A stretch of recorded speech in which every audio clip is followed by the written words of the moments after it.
Las cajas se me clavaban en las palmas mientras subía al porche. 2 cartones, más pesados de lo que parecían, llenos de cosas que solo a mí parecían importarme el uniforme de Mauricio, descolorido por el tiempo, fotos borrosas de Emiliano y Paloma de pequeños, y cartas que mi madre escribió cuando aún vivía. Pensé que mi hija podría quererlas. Me equivoqué. Paloma me recibió en la entrada con los brazos cruzados, bloqueando el paso como centinela. Su rostro era tranquilo, casi cortés. Pero sus palabras eran todo menos eso. No puedes entrar a esta casa hasta que te disculpes. Las palabras cayeron como martillo. Contundentes, definitivas. Parpadeé, tratando de entenderlas. Disculparme. ¿Por qué mi voz sonó frágil? Incluso para mí. No respondió. Solo ladeó la cabeza. Con esa sonrisa fría que curvaba la esquina de su boca, la que usaba cuando quería recordarme quién tenía las riendas ahora, ajusté el peso de las cajas, intentando llenar el silencio entre nosotras.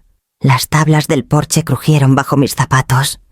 Detrás de ella, esperaba ver a mi hijo. Emiliano, esperándome, tal vez listo para explicar este teatro cruel, pero no apareció nadie. Cuando Paloma finalmente se movió, no fue para dejarme pasar. Sacó un juego de llaves del bolsillo. Brillantes, desconocidas. Las sostuvo como si fueran un trofeo.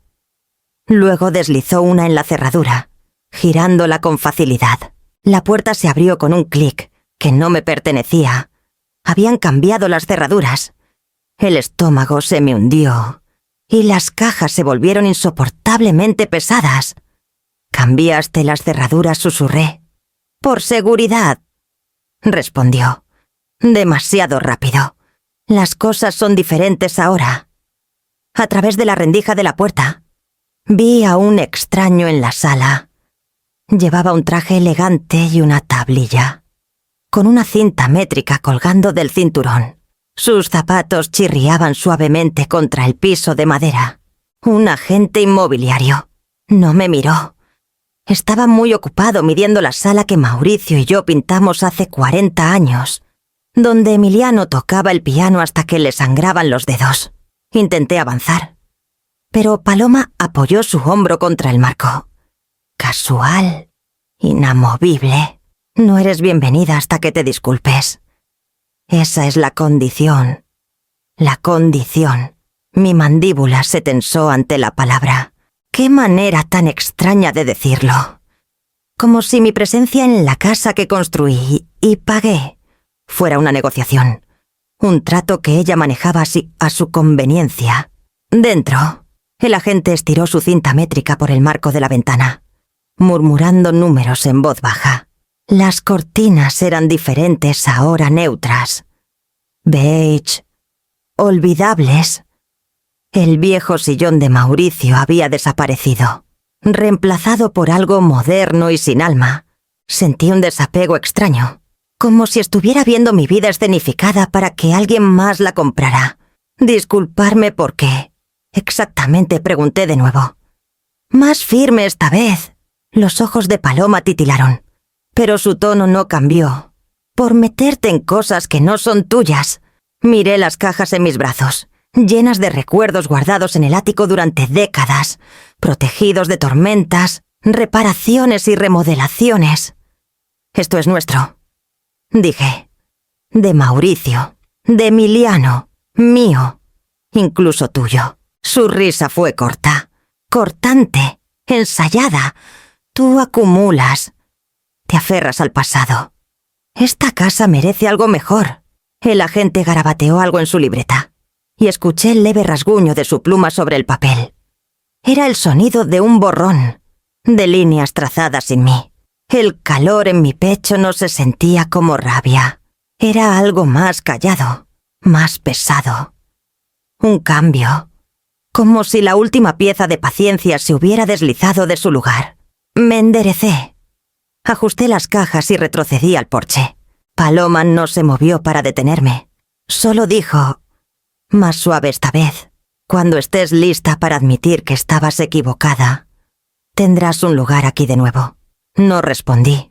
Mis rodillas crujieron al bajar los escalones, cada uno recordándome que mi cuerpo era más viejo, pero no estaba acabado. El arce que Mauricio y yo plantamos aún sombreaba el camino, sus ramas extendidas como si quisieran bloquear la vista del extraño dentro. Coloqué las cajas con cuidado en el cofre de mi carro y me quedé ahí un largo rato, con el sol de la tarde calentándome la espalda. Mi hogar estaba dentro de esa casa, pero yo estaba fuera, exiliada por el decreto de mi propia hija.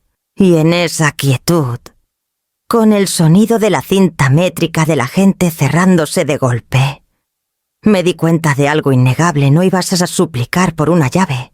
Me llevaría la puerta entera.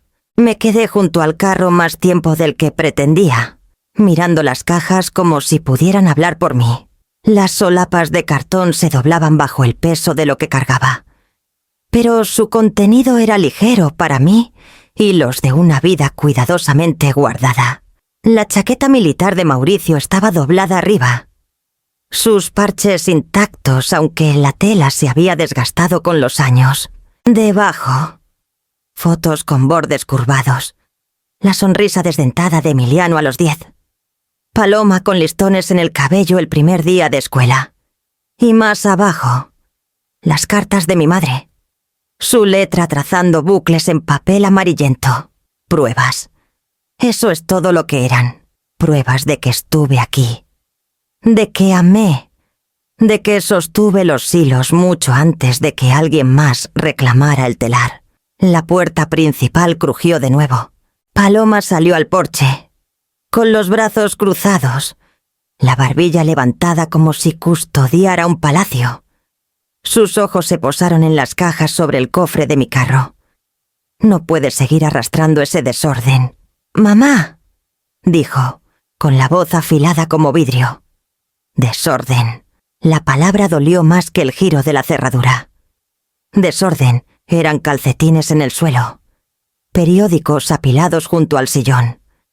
No la chaqueta que Mauricio usó el día que regresó del servicio. No la tarjeta de cumpleaños que Emiliano hizo con papel de construcción, escribiendo «mamá» con letras temblorosas. No la letra de mi madre. El único lugar donde aún podía escuchar su voz. «No es desorden», dije en voz baja. Pero Paloma ya había desviado la mirada, aburrida del argumento antes de que comenzara «el hombre dentro». El agente. Volvió a aparecer. Levantó su cinta métrica. La estiró por la repisa que Mauricio construyó con sus manos. Y garabateó números. Cada nota que escribía se sentía como un golpe contra mi presencia.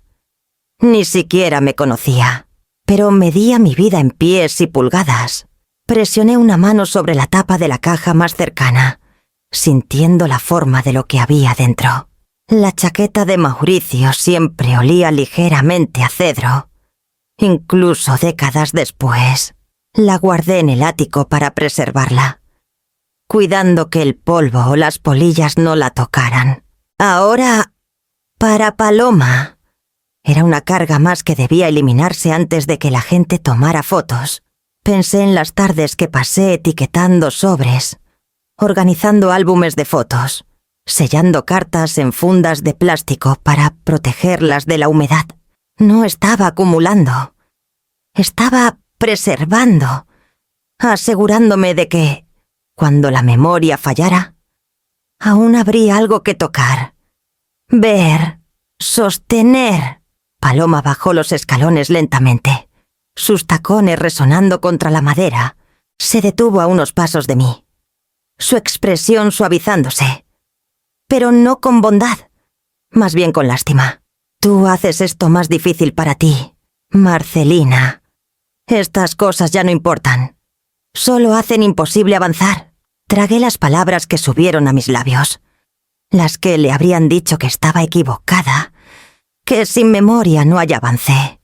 En cambio, asentí una vez, superficial y controlado, y levanté la caja más pequeña en mis brazos. Sus cejas se arquearon. «¿Te la llevas?». Sí, sonrió levemente. Como si hubiera probado su punto, se dio la vuelta hacia la puerta, cerrándola detrás de ella con un clic deliberado de la nueva cerradura. Me quedé en el camino, con el sol de la tarde hundiéndose bajo, sosteniendo el peso de mi pasado en una caja que de repente parecía frágil e indestructible a la vez. Mis rodillas temblaron, pero me estabilicé, el cartón presionado contra mi pecho como un escudo. Si ella no podía ver el valor de lo que cargaba, entonces lo cargaría por mí misma. Deslicé la caja en el asiento trasero de mi carro. Luego puse la otra hacia su lado, ajustándolas con cuidado para que nada se doblara o rompiera. Al cerrar la puerta, vi mi reflejo en la ventana, rostro surcado, ojos cansados, pero algo más firme también. Me habían pedido que me disculpara por recordar. En cambio, elegí seguir recordando. Y al girar la llave en el encendido, sentí el primer destello de una decisión formándose, una que se volvería más clara con cada kilómetro que condujera. Estaba lista para arrancar. Pero antes de que el motor se encendiera, la puerta se abrió de nuevo. Esta vez fue Emiliano quien salió, con los hombros encorvados, los brazos cruzados como si el peso de la casa detrás de él pudiera colapsar sin su apoyo. Mi hijo, mi único hijo, no miró hacia mí, ni a las cajas, ni a la vida que había sacado del ático, sino al suelo del porche, estudiando las vetas como si fueran escritura sagrada. Emiliano. Llamé suavemente, esperando que el sonido de su nombre rompiera el hechizo que Paloma había tejido a su alrededor. Levantó la cabeza y a medias. Luego la dejó caer de nuevo. Sus brazos permanecieron cruzados, sus labios apretados. No se acercó. El silencio entre nosotros se extendió, denso y asfixiante. Recordé cuando el silencio significaba paz. Mauricio dormitando en su sillón. Emiliano inclinado sobre un rompecabezas en la alfombra. Paloma coloreando a su lado. Los crayones golpeando suavemente el papel. Ahora el silencio se sentía como exilio. Abrí la puerta del carro, apoyándome en ella para mantener el equilibrio. ¿Recuerdas esta chaqueta? Levanté la solapa de la caja en el asiento, dejando ver el verde oliva desvaído. Los parches que Mauricio cosió él mismo. Emiliano la miró por medio segundo. Luego desvió la vista. No respondió. El recuerdo volvió tan de repente que casi jadeé Emiliano a los 10. Con el brazo torcido en un ángulo extraño, la nieve cayendo tan espesa que apenas veía el camino. Mauricio estaba atrapado en el trabajo. Las líneas telefónicas caídas. Y éramos solo yo y mi pequeño. Envolví su brazo en una toalla, lo cubrí con mantas y manejé 45 minutos a través de la ventisca hasta la sala de emergencias. Mis manos temblaban tanto que casi no podía firmar los formularios. Pero me quedé despierta toda la noche en la sala de espera, susurrando chistes tontos de una revista vieja mientras él lloraba en mi hombro. Entonces se había aferrado a mí, confiando en mí con todo. Ahora ni siquiera podía mirarme. Emiliano, dije de nuevo, más fuerte esta vez. ¿Recuerdas lo que me dijiste en el funeral de tu padre? Su mandíbula se tensó. Sus brazos se apretaron más contra su pecho. Seguía sin mirar. Dijiste que esta casa siempre sería mi hogar, que no importaba qué pasara. Nunca tendría que preocuparme por pertenecer. Sentí mi voz quebrarse, pero la estabilicé. ¿Lo recuerdas? El silencio que siguió fue peor que cualquier negación. Cambió el peso de su cuerpo. Rozó su zapato contra el escalón y finalmente murmuró. Es complicado. Complicado. La palabra dolió más que el desorden de Paloma. Complicado era una cortina corrida sobre la traición.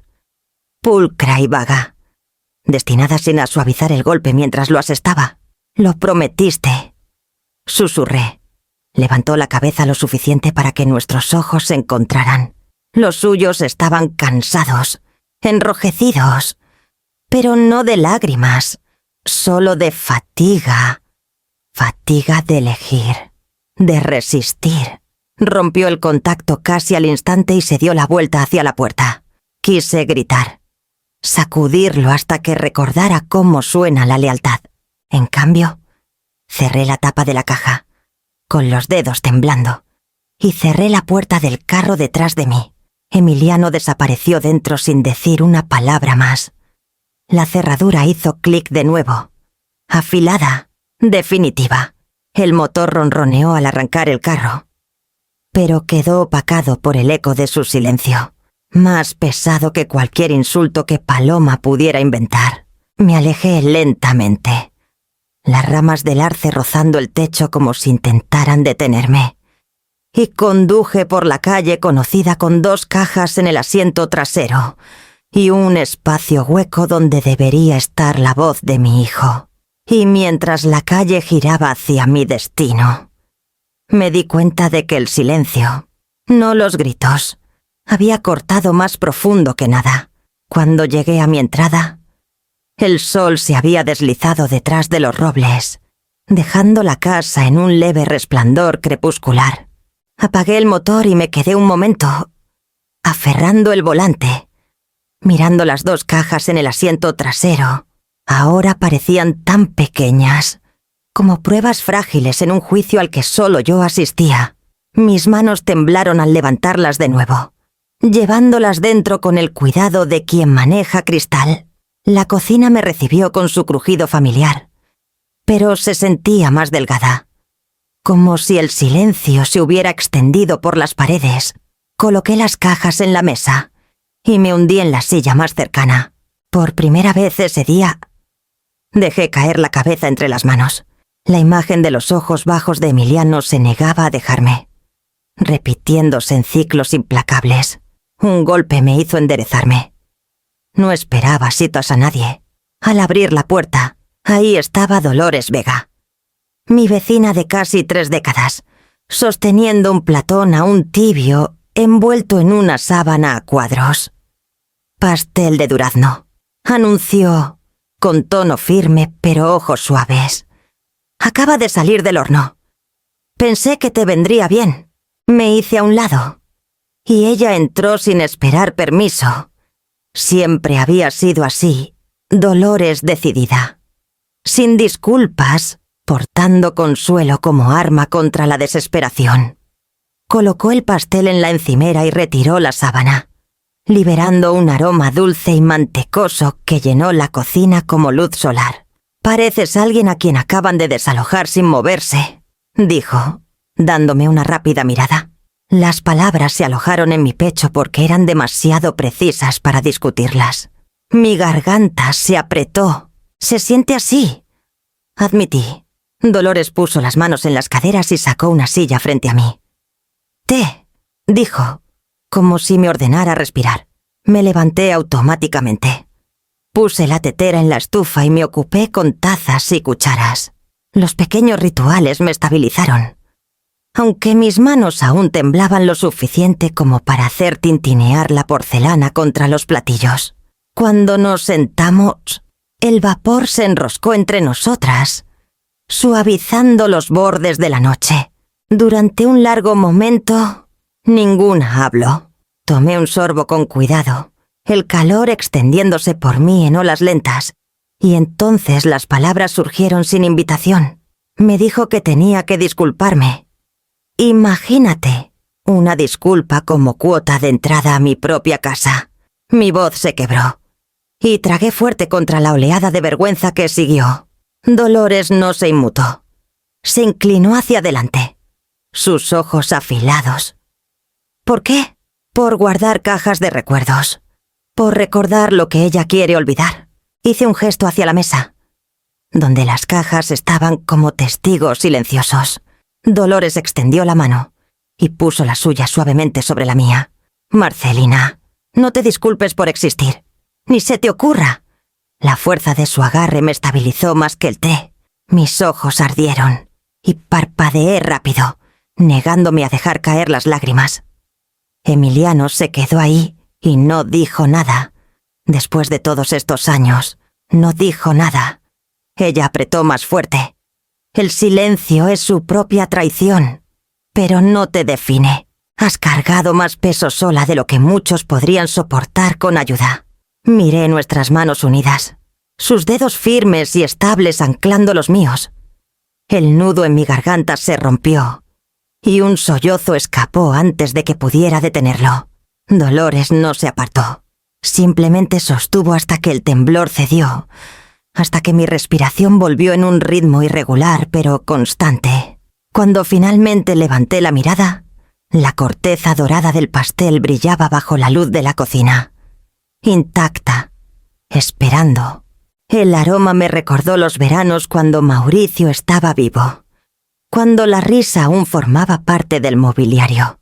Alcancé un tenedor, corté un trozo del fruto tibio y dejé que la dulzura se extendiera por mi lengua. Fue la primera vez en todo el día que probé algo que no sabía a pérdida. Dolores se recostó, satisfecha, y dijo: «Come. Luego decide qué harás después. Pero hagas lo que hagas. Recuerda, no necesitas el permiso de nadie para quedarte con lo que es tuyo». Las palabras se asentaron en mí como una semilla, pequeña pero segura, y supe que crecerían.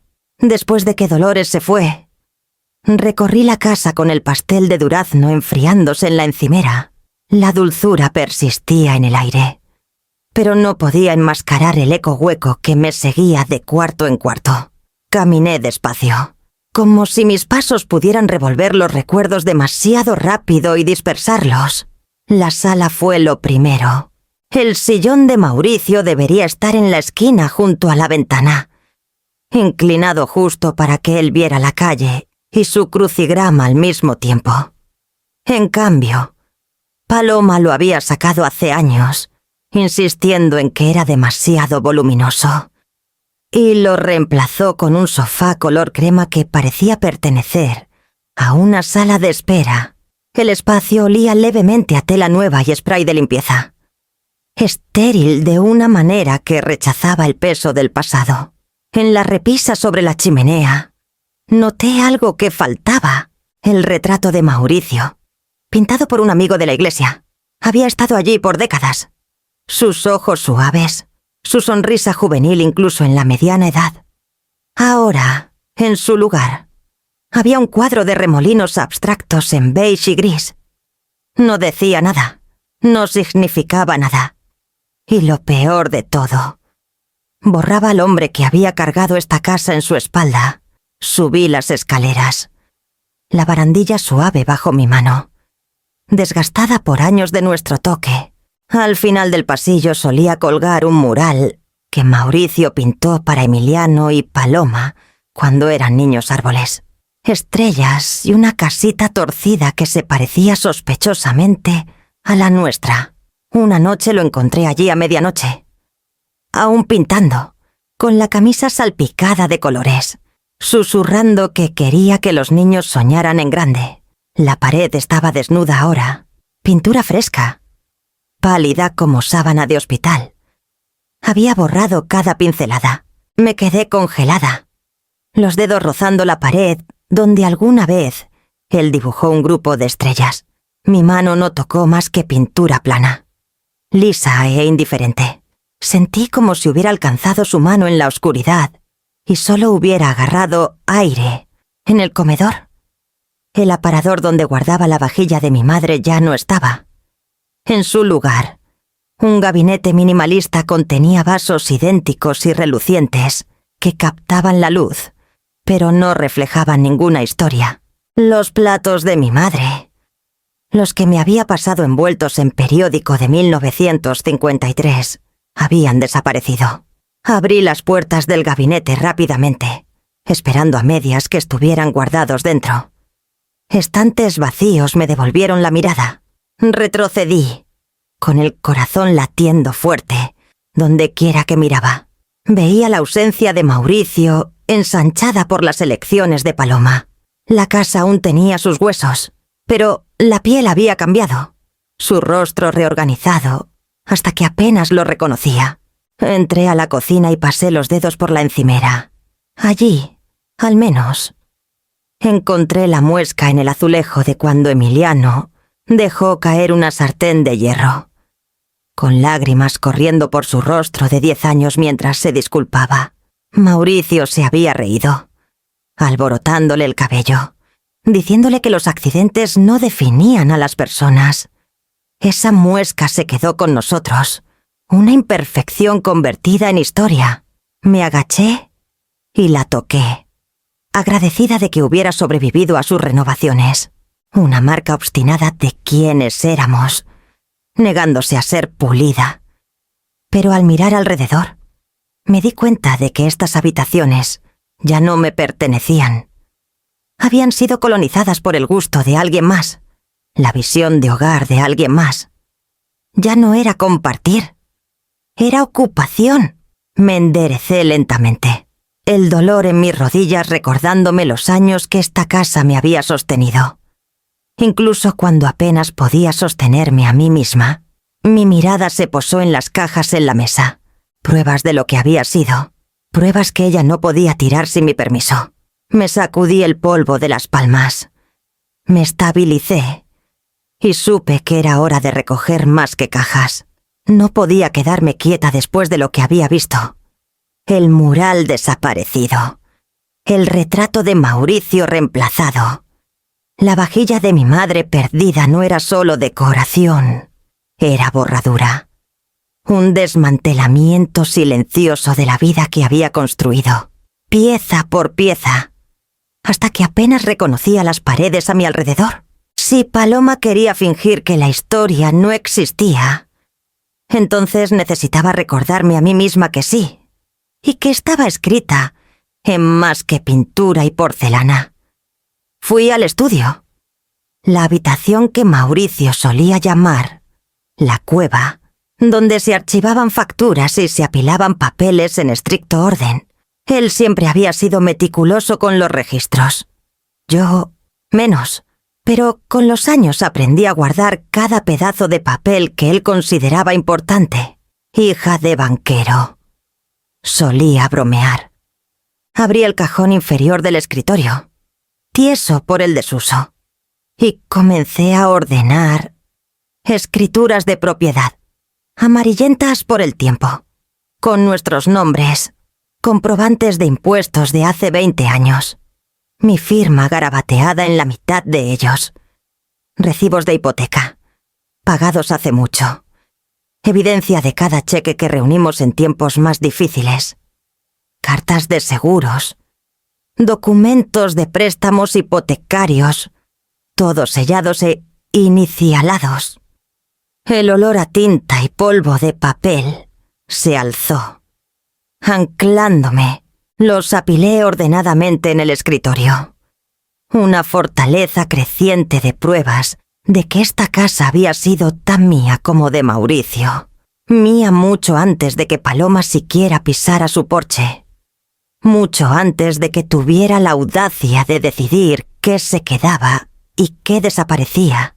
Mientras trabajaba en el cajón, un sobre más pequeño se deslizó, encajado entre carpetas.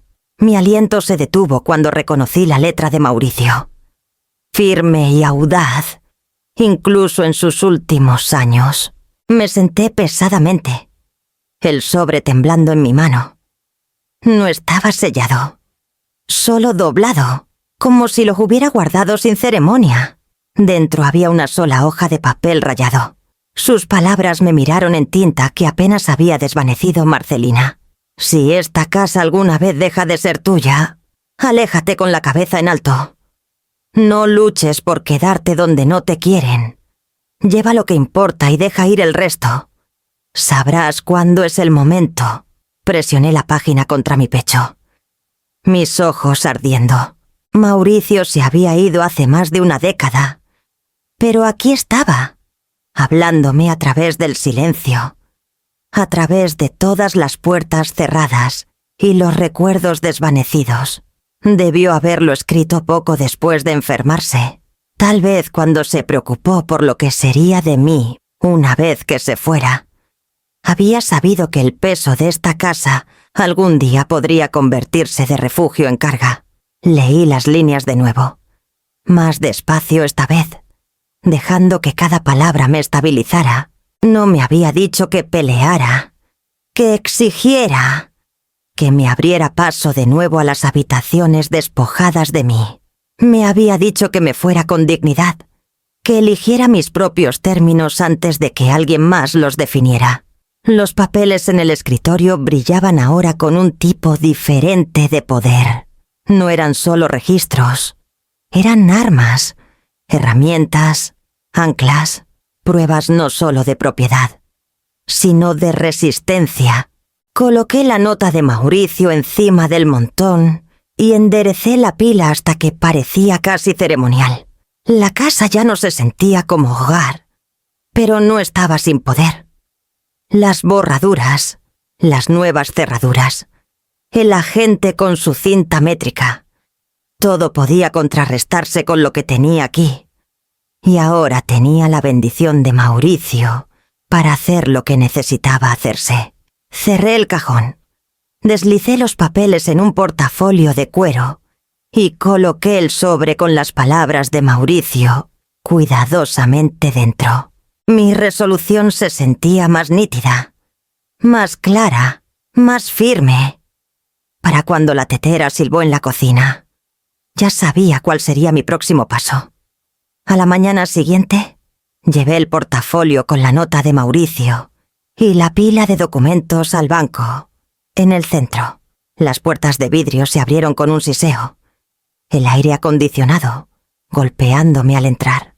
Por un momento, me sentí pequeña, empequeñecida por los mostradores pulidos y el zumbido ocupado de los empleados moviéndose de escritorio en escritorio. Pero el peso del portafolio en mi mano me estabilizó. Las pruebas eran pesadas y había traído suficientes para anclarme. Un joven se acercó. Traje impecable, corbata ligeramente torcida, rostro que parecía pertenecer aún a una biblioteca universitaria. Señora Salazar preguntó, mirando la tarjeta de cita en su mano. Soy Javier Corzo. Por aquí, por favor. Me llevó a una sala de conferencias con paredes de vidrio y una mesa que brillaba bajo las luces fluorescentes. Coloqué el portafolio y lo desabroché con cuidado, esparciendo los papeles por la mesa. Escrituras, comprobantes de impuestos, recibos de hipoteca, todos dispuestos en filas ordenadas. La letra de Mauricio mezclándose con la mía. Javier ajustó sus lentes y comenzó a revisar cada hoja metódicamente. Su ceño se fruncía ocasionalmente, pero no decía nada. Solo tecleaba. Verificaba cifras. Comparaba firmas. Me senté con las manos cruzadas, observando el reflejo de mi propio rostro en la pared de vidrio, surcado y tenso. Finalmente, se recostó. Señora Salazar, revisé los documentos. Usted y su difunto esposo compraron la propiedad juntos en 1981. Después de su fallecimiento, el título fue reestructurado para incluir a su hijo, el señor Emiliano Salazar, como copropietario con usted. Asentí. Eso es correcto. Dijo que facilitaría las cosas. Los ojos de Javier se suavizaron, aunque su tono seguía profesional. La copropiedad significa que cada uno tiene una parte separada. No se disuelve en un solo interés. Su porción, la mitad de la casa, es completamente suya. Puede vender su parte o, con los trámites correctos, vender toda la propiedad. Legalmente. El señor Salazar no puede evitarlo. Las palabras se asentaron en mí como una piedra cayendo al agua, creando ondas.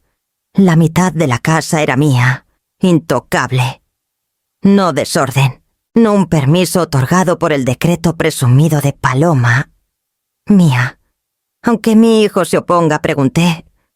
Podría cuestionar la valoración, dijo Javier suavemente, pero no su derecho a actuar. La ley reconoce su propiedad. Exhalé, lenta y firme, y alcancé el sobre con la nota de Mauricio. No lo entregué. No era para Javier. Pero mis dedos rozaron su borde doblado como si Mauricio estuviera aquí. Asintiendo en silencioso acuerdo, Javier comenzó a apilar los papeles en montones ordenados. Si está considerando vender, recomiendo primero una tasación. Eso establecerá el valor de mercado justo. Desde ahí, un agente inmobiliario puede listar la propiedad o puede considerar compradores privados. Estudié al joven, su calma practicada, la forma en que hacía que todo sonara simple. No sabía que me habían echado de mi propia casa, que me habían dicho que suplicara por entrar. No sabía cuán profundo sonaba la traición cuando venía de tus propios hijos, pero me había dado algo que ellos nunca dieron claridad. Me recosté, mis manos firmes en la mesa ahora. Entonces quiero una tasación. Lo antes posible.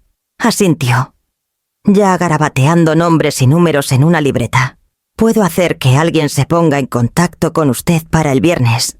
Cuando deslizó la libreta hacia mí, vi los nombres de tasadores, escritos claramente. La tinta sin romperse. Parecían puertas abriéndose. Recogí los papeles de vuelta en el portafolio, cerrándolo con un chasquido que resonó más fuerte de lo que debería. Al levantarme, Javier dijo: «Si necesita alguna asistencia, señora Salazar, no dude en contactarme. La ley está de su lado. La ley está de mi lado». Lo repetí en silencio, como un himno, mientras salía del banco hacia el sol brillante del mediodía. Para cuando llegué al carro, sabía que mi próxima parada no sería de vuelta a Eloy a la casa, sería hacia adelante, hacia alguien que pudiera ayudarme a dar el paso final. Salí del banco con la lista de Javier doblada cuidadosamente en mi bolso. Cada nombre un hilo tirando de mí hacia una elección que había pospuesto demasiado tiempo. Esa noche, tras mirar la nota de Mauricio, durante lo que parecieron horas, marqué el primer número. La mujer que respondió no perdió tiempo en cortesías. «Soy Clara Peralta», dijo, con voz firme pero no dura. Algo en su tono me hizo sentarme más derecha. «Soy Marcelina Salazar. Necesito vender una casa». Hubo una pausa, justo lo suficiente para temer que preguntaría por qué. «En cambio», respondió, «¿quiere que la vea mañana? O el lunes le vendría mejor». La rapidez de su respuesta me sorprendió. «Mañana», dije.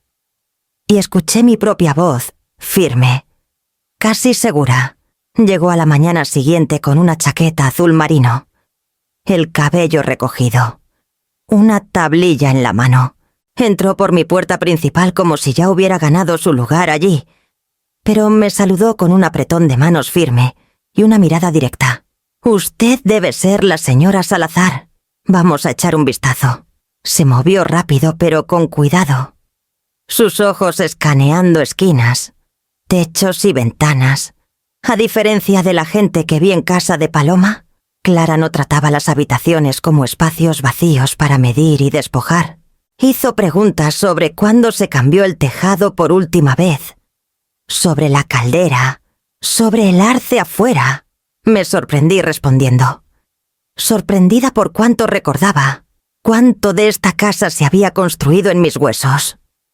Cuando llegamos a la sala, su pluma se detuvo sobre la página. «Buenos cimientos», murmuró. Luego se volvió hacia mí. «¿Habla en serio sobre vender?» No era una pregunta. Asentí. Sí, tan en serio como un infarto. Me estudió un largo momento. Luego dio un pequeño asentimiento. «De acuerdo. Así comenzamos. Primero, una inspección previa para evitar sorpresas.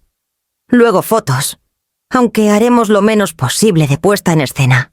Casas como esta no necesitan maquillaje. Necesitan honestidad». Sus palabras aterrizaron de manera diferente a lo que esperaba. Honestidad. Eso era lo que me había faltado mientras Paloma y Emiliano envolvían sus traiciones en excusas y silencio. Aquí había una extraña cortando, directo hacia la verdad. Me encontré apoyándome en el respaldo del sillón de Mauricio, recordando la nota que me dejó. Lleva lo que importa y deja ir el resto. La eficiencia de Clara se sentía como una extensión de su voz, empujándome hacia adelante. ¿Cuándo podemos empezar?, pregunté. Revisó su reloj. Llamaré a un inspector hoy. Podemos tenerlo aquí para el viernes. Mientras tanto, podría empezar a ordenar lo que se quedará. Los compradores ven más claro cuando la casa no está cargada de historia personal. Casi me reí. La casa ya estaba más ligera de lo que debería. Paloma se había encargado de eso. Aún así, acepté, porque sabía que Clara no estaba desechando el pasado. Estaba haciendo espacio para su próximo capítulo. Mientras escribía su información de contacto en una tarjeta, dijo: «Señora Salazar, si alguien intenta intimidarla para que desista de esta decisión, llámeme. He lidiado con muchas disputas familiares. Usted merece el mismo respeto que cualquier otro vendedor». Su certeza se asentó en mí como una piedra cálida. Por primera vez en meses, tal vez años, me sentí menos sola. Cuando se fue, me quedé en el umbral sosteniendo su tarjeta. La luz de la tarde capturando las letras grabadas de su nombre. La decisión ya no era teórica. El primer paso se había dado. Cerré la puerta. Miré las cajas en la mesa de la cocina y entendí que era hora de decidir qué se quedaba y qué se iba. Después de que Clara se fue, acerqué las cajas al centro de la mesa de la cocina. La tarjeta que me dio descansaba en la encimera. Su nombre grabado en letras ordenadas y asertivas, observándome como testigo. Su consejo resonaba en mis oídos: empiezas a ordenar lo que te quedarás. La tarea parecía simple en teoría, imposible en la práctica. Saqué 3 cartones nuevos del armario del pasillo y los dispuse. Etiqueté el primero mío. El segundo no viene conmigo. El tercero, en blanco por ahora, porque aún no sabía qué pertenecía en el medio. Abrí la primera caja que había llevado del porche de Paloma.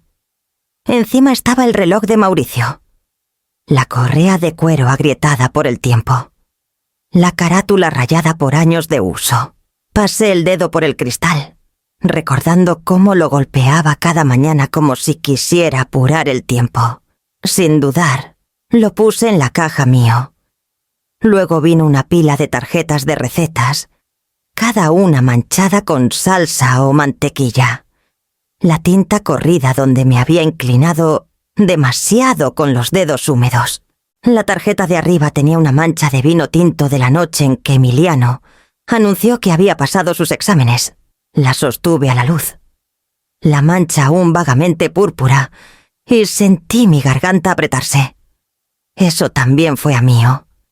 En el fondo de la caja encontré una sola pantufla. Su pareja había desaparecido hace años, tal vez tragada por la casa misma. Mauricio solía bromear conmigo por guardarla. «Estás esperando milagros, Marcelina», decía, pero no podía tirarla entonces, y no podía ahora.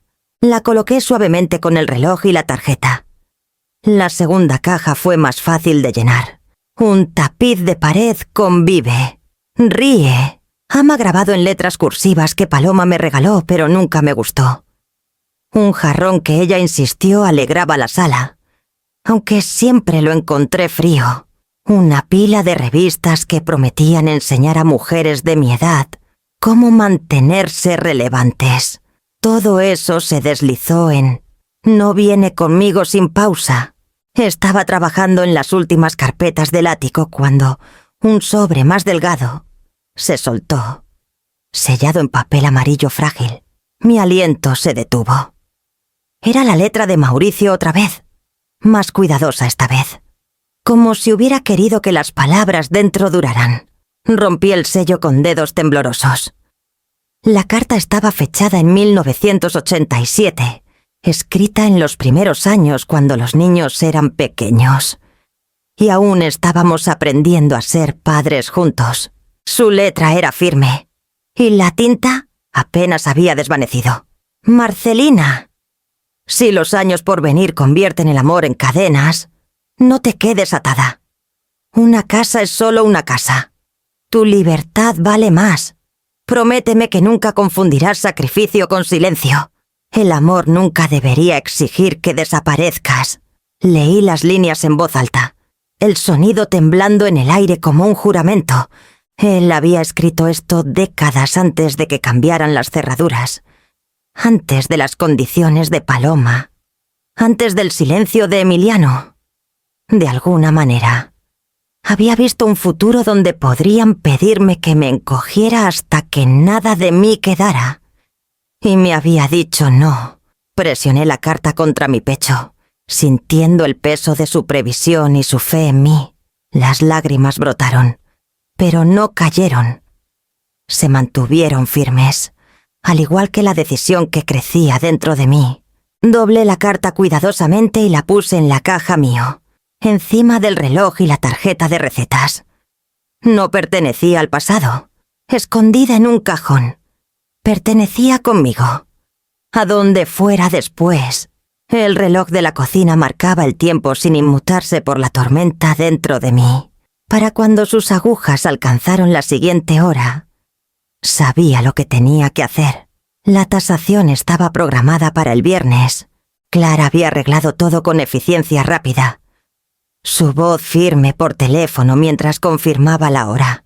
Colgué y me senté en la mesa de la cocina, con la carta de Mauricio extendida frente a mí, la tinta casi brillando bajo la luz de la mañana. Me sentía lista, o tan lista como se puede estar antes de cortar lazos que alguna vez definieron la vida misma. No pasó mucho tiempo para que la noticia llegara a Paloma. Esa noche, mi teléfono vibró en la encimera mientras removía sopa en la estufa. Miré la pantalla y vi su nombre parpadeando, seguido de un mensaje que se extendía por varias líneas. «Entonces así quieres jugar. Vender la casa a nuestras espaldas. ¿Tienes idea del daño que estás causando? ¿Estás siendo egoísta? Dramática, como siempre. Esto ya no se trata de ti». Puse la cuchara con cuidado. Me limpié las manos en una sábana y leí el mensaje de nuevo. Egoísta. Dramática. Palabras que ella había estado afilando durante años, preparadas para el momento en que pensó que finalmente resistiría. Otro zumbido. Podrías haberte disculpado, pero no. Prefieres destrozar a la familia que admitir que estabas equivocada.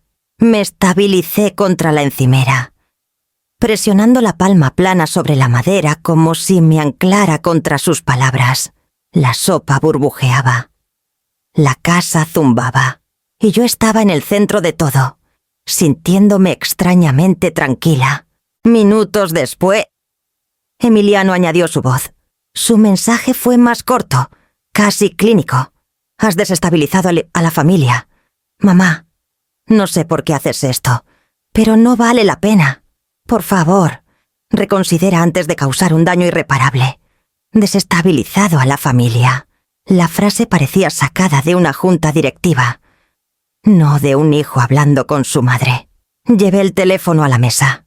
Lo puse junto a la carta de Mauricio y miré los dos mensajes. Traición vestida de preocupación. Manipulación vestida de razón.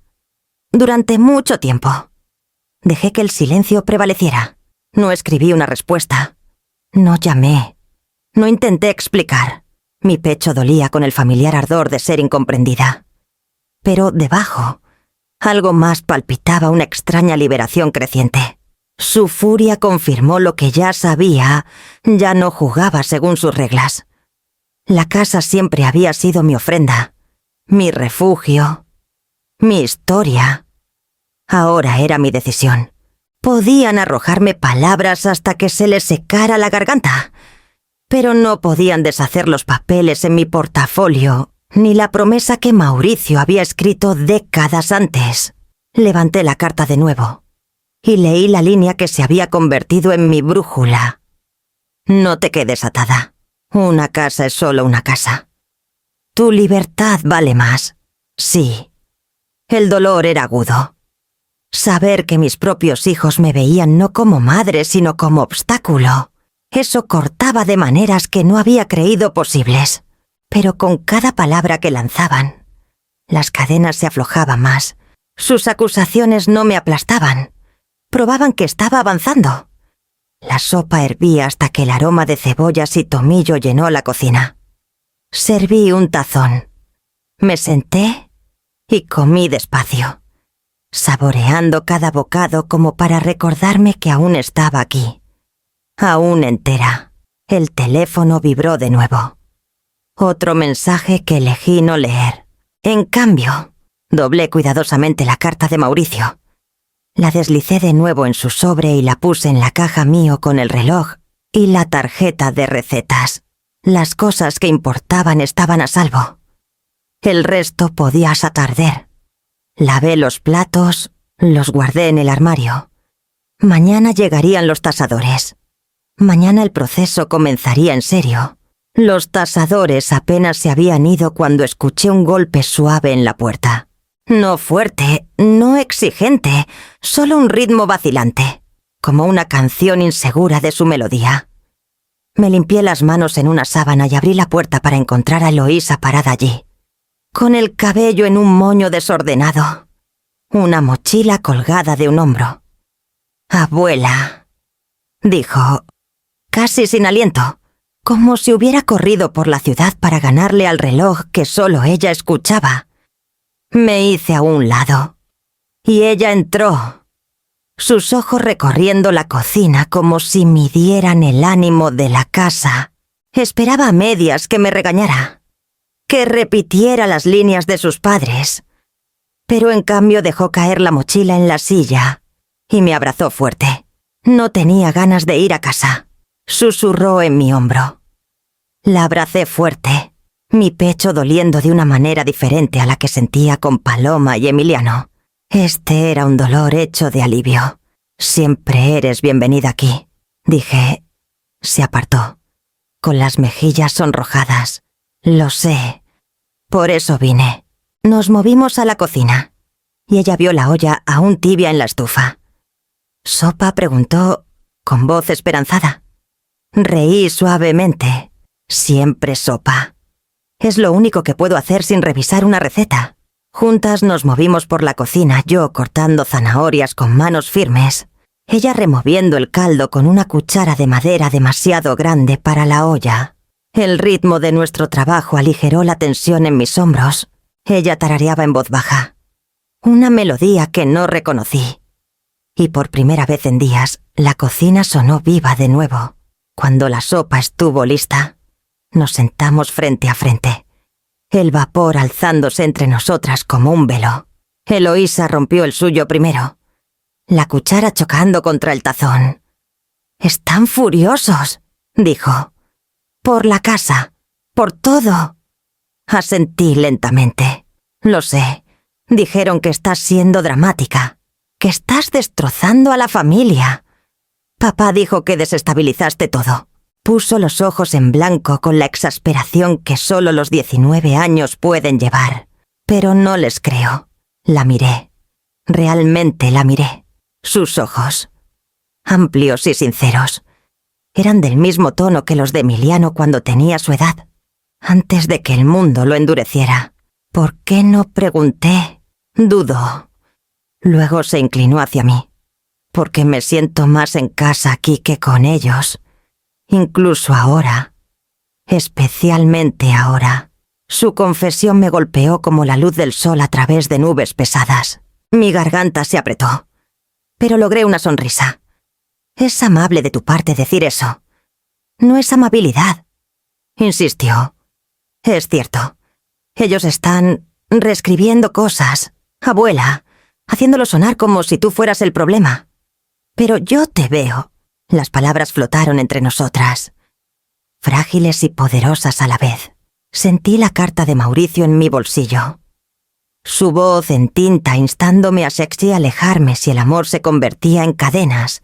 Y aquí estaba Eloísa, joven y sin temores, afirmando que no era invisible. No estaba borrada. Comimos en silencio por un rato, la sopa calentándonos a ambas. En un momento, Eloísa rió cuando un fideo se le escapó de la cuchara, salpicando la mesa. Reí con ella, el sonido burbujeando como no lo había hecho en meses. Cuando los tazones estuvieron vacíos, ella extendió la mano por la mesa y tomó la mía. Pase lo que pase, estoy de tu lado. No tienes que explicarme nada. Apreté su mano, sintiendo la fuerza regresar a mí, prestada de su juventud y su certeza. Gracias. Susurré. El reloj sonó suavemente en la sala, marcando la hora. Eloísa se puso de pie. Cargó su mochila al hombro y besó mi mejilla.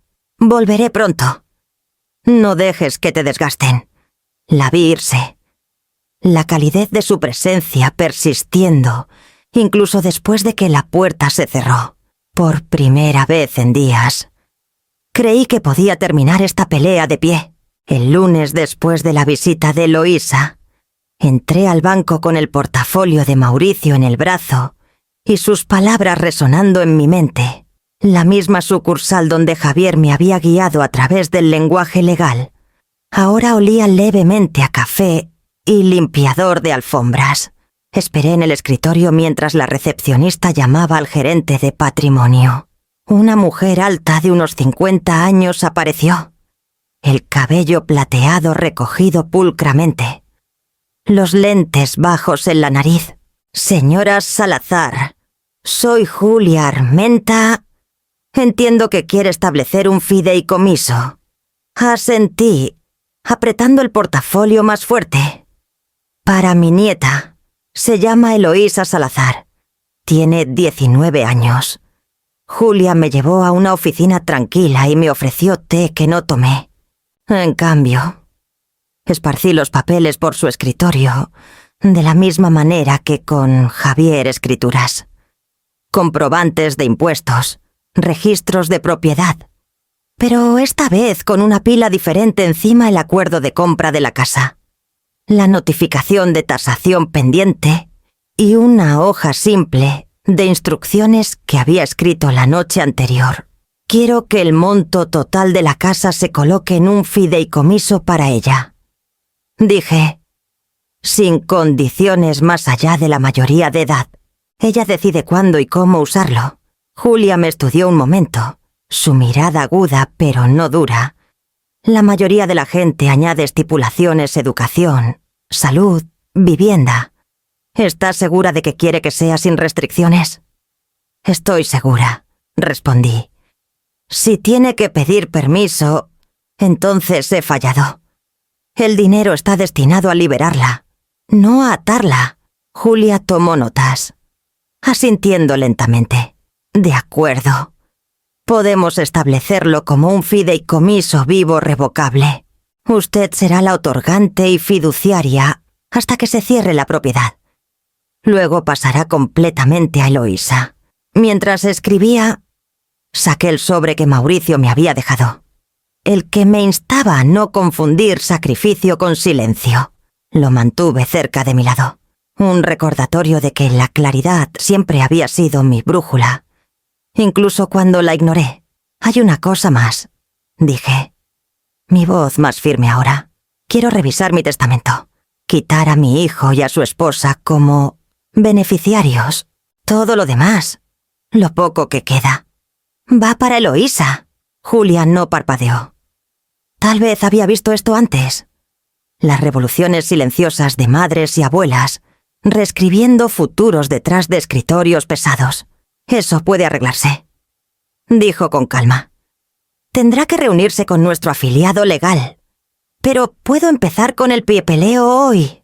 Deslizó una hoja nueva por el escritorio. Con la pluma lista, miré las líneas en blanco. El encabezado legal. Los espacios vacíos esperando ser llenados. Por un momento, mi mano tembló. No porque dudara, sino porque sabía cuán definitivo sería esto.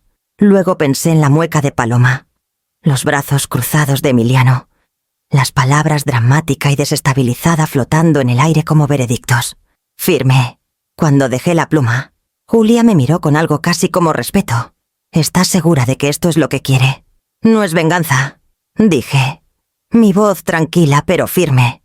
Es claridad. El reloj marcó suavemente detrás de ella, señalando el momento como concluido. Julia reunió los papeles, los archivó en montones ordenados y prometió copias para el fin de semana. Le agradecí y me levanté. El portafolio más ligero ahora, aunque su contenido no había cambiado. Al salir de nuevo a la claridad del día, el viento tiró de mi abrigo, y por primera vez en años no sentí que pudiera derribarme. Caminé hacia el carro sabiendo que el futuro, por pequeño que fuera, ahora pertenecía a Eloísa, y a través de ella, también a mí. El teléfono comenzó su coro constante al día siguiente de salir del banco. Apenas había puesto el portafolio en la mesa del comedor cuando llegó la primera llamada. La voz de Paloma estalló desde la contestadora antes de que pudiera quitarme el abrigo. «Te arrepentirás de esto». «Marcelina, crees que nos estás lastimando, pero solo te estás avergonzando. Nadie te va a agradecer por ser terca. Nadie te recordará con cariño por esto». Me quedé en el pasillo, con los brazos cruzados fuerte, dejando que sus palabras resonaran en las paredes. Cuando la máquina pitó, presioné borrar sin dudar. 1 hora después, otra llamada. Esta vez Emiliano. Su tono no era ardiente como el de ella. Era cortante, cansado, casi aburrido. «Mamá, esto no es racional. Estás exagerando. Podríamos haber hablado de esto. Pero en cambio, estás haciendo un espectáculo. Estás desestabilizando todo. Solo piensa en lo que haces antes de que sea demasiado tarde». El mensaje terminó. Presioné borrar de nuevo. Para la noche, había 4 mensajes más esperando. Paloma se había vuelto más estridente con cada uno. «Abrimos nuestra casa para ti. ¿Y esta es tu gratitud? Vender por debajo de tu propio hijo. No esperes que recojamos los pedazos cuando esto se derrumbe». Otro pitido. Borrar. La voz de Emiliano regresó, más pesada ahora, como un hombre repitiendo líneas en las que apenas creía. «No estás bien, mamá. Es la única explicación. Te daré unos días para que entres en razón». Borrar. La sopa en la estufa se enfrió mientras estaba en la encimera. Escuchando. Borrando. Negándome a dejar que una sola palabra permaneciera más de lo necesario. Cada mensaje estaba destinado a atarme de nuevo al silencio. Pero mi dedo en el botón de borrar era más firme de lo que nunca recordé. Para el final de la semana, la máquina se llenaba a diario. Las amenazas de Paloma, los suspiros de Emiliano, el ciclo interminable de culpas, pero ni una vez escuché una palabra de amor. Ni una vez dijeron: «Tenemos miedo de perderte». Siempre era la casa, la estabilidad, la historia que pensaban que controlaban. Una tarde, después de que Clara llamó para confirmar la primera cita de visita, me senté en la mesa con una taza de té y revisé las llamadas perdidas en mi celular. 37 en 4 días. Entré en la aplicación de correo de voz. Dejé que sus voces corrieran una tras otra como una cinta desenrollándose. «Te arrepentirás de esto. No eres racional.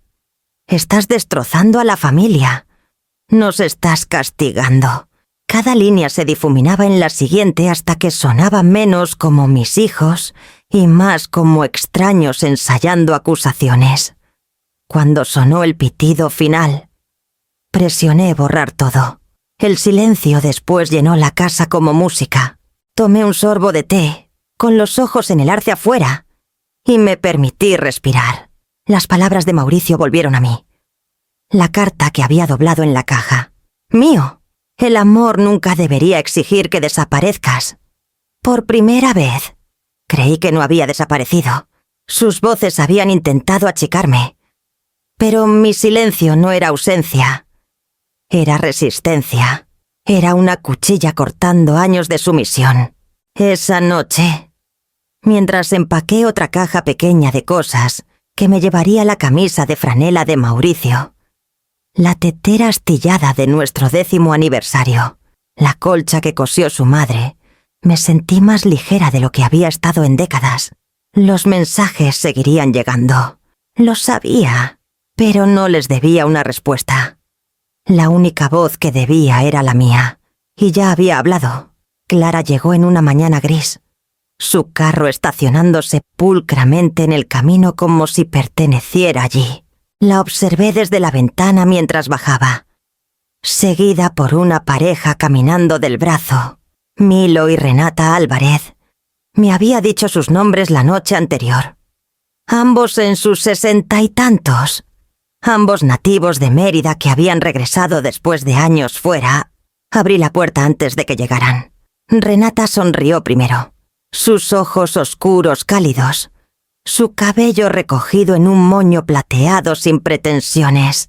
Milo la siguió con un asentimiento. Su figura robusta. Su mano descansando ligeramente en la espalda de ella como si el gesto fuera natural desde hace décadas.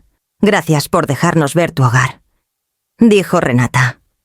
La palabra tú envió una onda silenciosa a través de mí.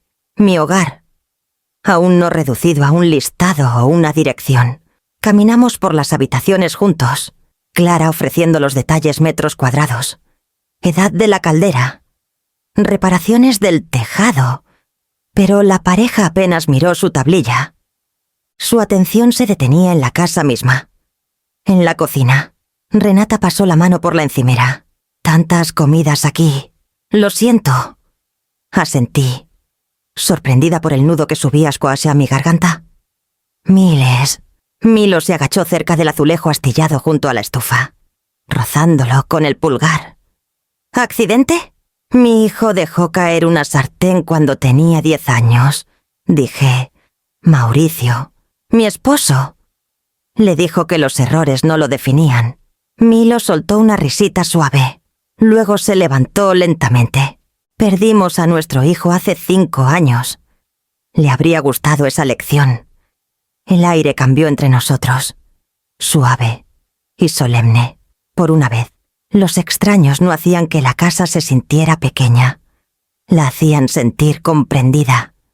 En el comedor, Renata se detuvo ante el espacio vacío donde una vez estuvo el aparador de la vajilla de mi madre. No preguntó por qué estaba vacío. Solo dijo: «A veces, las cosas que se van dejan los contornos más claros». Los llevé arriba. ¿Cuando llegamos al pasillo? Milo tocó la extensión lisa de pintura donde solía estar el mural de Mauricio. «Puedo decir que algo pertenecía aquí», murmuró. «Un mural.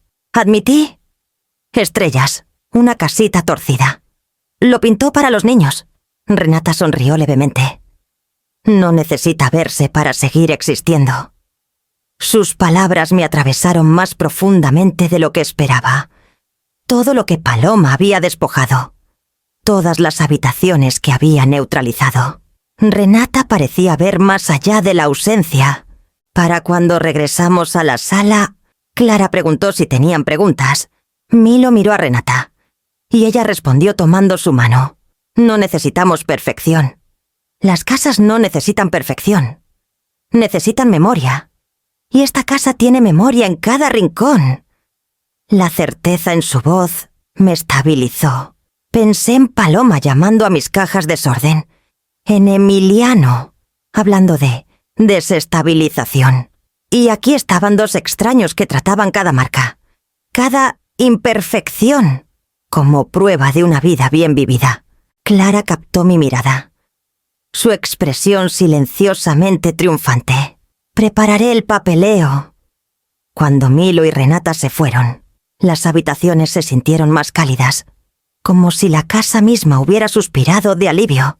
Por primera vez, creí que podría pasar a manos que la honrarían, incluso si esas manos no eran las de mis hijos. Cerré la puerta suavemente y regresé a la mesa de la cocina, donde la carta de Mauricio aún esperaba. El pasado había sido reconocido. El futuro estaba llamando. La casa se cerró un jueves. La llamada de Clara fue breve, eficiente, pero final el trato se había concretado. Los papeles firmados, los fondos transferidos. Colgué. Doblé la carta de Mauricio una última vez y la puse en mi bolso. La casa que una vez me definió ya no era mía. 2 semanas después, llegué a Puerto Vallarta. El viaje en tren me había llevado constantemente hacia el norte, pasando por pueblos que nunca volvería a ver y hacia un cielo que se ensanchaba con cada kilómetro. En la estación, renté un carro y seguí un camino angosto que serpenteaba hasta desembocar en una pequeña bahía, sus aguas plateadas bajo las nubes. La cabaña esperaba al borde de la playa, modesta, de madera blanca. El tejado un poco torcido, pero viva con una presencia que no necesitaba perfección. El arrendador me dio una sola llave y se fue sin alboroto. Y por primera vez en años, nadie me pidió que me explicara. Dentro, el aire olía a cedro y sal. Los pisos crujían con honestidad, no con disculpas. La cocina era pequeña, las ventanas ligeramente deformadas, pero cuando las abrí, el aire del océano entró como para saludarme. Afuera, un arbusto de romero crecía salvaje junto a los escalones del porche. Me agaché para tocar sus ramitas, el aroma agudo y anclante, y pensé en Eloísa atando un listón alrededor de su propio manojo no hace mucho. Memoria y futuro se encontraron en esa sola fragancia, y dejé que me estabilizara. Esa noche, me senté en el porche con una taza de té de manzanilla, la bahía extendiéndose ante mí, las gaviotas girando perezosamente en la luz que se desvanecía. No había zumbido de tensión en el aire, ni teléfono vibrando con demandas, ni paso resonando juicio, solo el ritmo de las olas y mi propia respiración, lenta y uniforme. Por primera vez en años, sentí el aire llenar mis pulmones sin resistencia. La paz no necesitaba grandiosidad. No necesitaba techos altos ni habitaciones extensas. Vivía aquí, en el aroma del romero, el crujido de las tablas viejas, la sal en el viento. Me envolví con la camisa de franela de Mauricio. Inhalé su leve rastro y dejé que la quietud me envolviera. Este lugar era mío, no por escritura, no por herencia, sino por elección. Cuando cayó la noche y la marea susurró contra las rocas, susurré de vuelta. Aún estoy aquí. Y el aire, completamente mío, llevó las palabras como una promesa. La cabaña se asentó en mí rápidamente, como si hubiera estado esperando mi llegada. Los días pasaban al ritmo de la marea, y cada noche me sentía más ligera, aunque el silencio dejaba espacio para pensamientos que había mantenido a raya durante mucho tiempo. Una noche, con la lámpara baja y el viento de la bahía sacudiendo suavemente las ventanas, tomé una hoja de papel del escritorio y comencé a escribir. Querido Emiliano. La pluma rascó constantemente por la página, las palabras llegando sin filtro, crudas. No hiciste una gran crueldad. Hiciste 100 pequeñas. Cada silencio, cada mirada desviada, cada vez que dejaste que ella hablara por ti. Las perdoné todas sin decir palabra, pero el perdón no es borradura. El amor no es una deuda que cobrar. Emiliano, el respeto sí lo es. Y lo dejaste escapar de tus dedos como si no costara nada. Hice una pausa, la tinta acumulándose al final de la línea. Mi mano tembló, no por rabia, sino por la liberación de años no dichos. No estoy enojada ahora, solo terminé. Te cargué a través de tormentas, noches de fiebre, cada paso incierto de tu vida, y pedí tampoco a cambio solo ser vista. Elegiste cerrar los ojos. Así que estoy cerrando esta carta. Y con ella, la parte de mí que esperó a que te dieras cuenta, la firmé simplemente. Mamá. Doblé la página, la deslicé en un sobre, lo sellé y escribí su nombre en el frente. Luego lo puse en el cajón del pequeño escritorio, sabiendo que nunca le llegaría. Algunas verdades estaban destinadas a escribirse, no a entregarse. El acto de escribir fue suficiente. Aún así, me encontré alcanzando otro sobre. Este lo dejé sin marcar, salvo por la dirección garabateada en letra ordenada: Paloma Salazar. Dentro puse un solo objeto: un pequeño colgante en forma de llave. Mauricio me lo había dado una vez como amuleto. Un símbolo de hogar. Había estado años en una caja de joyas. Olvidado. Lo sostuve en mi palma antes de deslizarlo en el sobre. No era venganza, ni siquiera explicación. Era un recordatorio. Una llave, pero sin cerradura. Un objeto despojado de utilidad. Dejado solo con significado. Ella podía descifrarlo, desecharlo o llevarlo con orgullo, creyendo que decía algo sobre posesión, pero yo sabía que era hueco sin respeto para anclarlo. A la mañana siguiente, caminé a la oficina de correos y puse el sobre suavemente en el mostrador, sin dirección de retorno. Solo el franqueo suficiente para llevarlo a donde necesitaba ir. De vuelta en la cabaña, me senté en el porche con el aroma espeso del romero en el aire salado y escuché a las gaviotas girar sobre la bahía. La carta no enviada permaneció doblada en el cajón y el colgante ya estaba en su viaje. Palabras que retuve. Símbolos que liberé. Entre ambos, finalmente me sentí libre. El otoño se profundizó en la costa de Puerto Vallarta. El aire fresco con humo de leña y sal. La cabaña se había convertido en un ritmo en el que confiaba aroma de romero en el porche. Calidez de cedro dentro. La bahía susurrando contra las rocas en la noche. No había tenido noticias de Paloma ni de Emiliano desde que envié el colgante, aunque imaginaba el silencio que provocó. Su ausencia ya no me pesaba. Me liberaba. Un sábado por la mañana, Eloísa llegó con una bolsa de lona llena de libros y una sonrisa que suavizó toda la habitación. Dejó la bolsa en la mesa e inhaló profundamente. «Huele a romero y cedro aquí», dijo. «Huele a... tú», reí. Algo más ligero de lo que había cargado en años. Y le serví una taza de té. Nos sentamos juntas en la pequeña mesa de madera. El vapor enroscándose entre nosotras.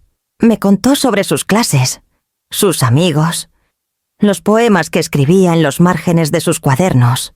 Hablaba rápido, con la urgencia de alguien que temía que sus palabras se desvanecieran. Después del almuerzo, caminamos por la playa. La marea tirando suavemente de la arena. Deslizó su mano en la mía como lo hacía de niña. Sin dudar, sin necesitar permiso.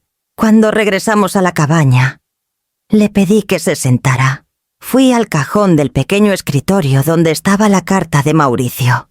La nota no enviada a Emiliano a su lado. Pero lo que saqué fue algo más, una pequeña llave de latón, desgastada en los bordes, aún tibia por la memoria. La sostuve en mi palma un largo momento antes de colocarla suavemente en la mano de Eloísa. Su ceño se frunció. «Abuela, ¿qué es esto?» «Pertenecías a la casa», dije suavemente. «Pero ahora te pertenece a ti», parpadeó, sorprendida. «No entiendo».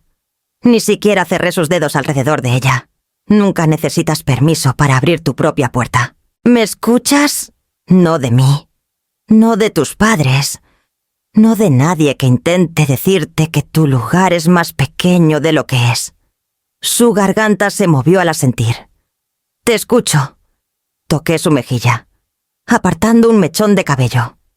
El amor puede abrir puertas, pero solo el respeto las mantiene abiertas. Recuerda eso.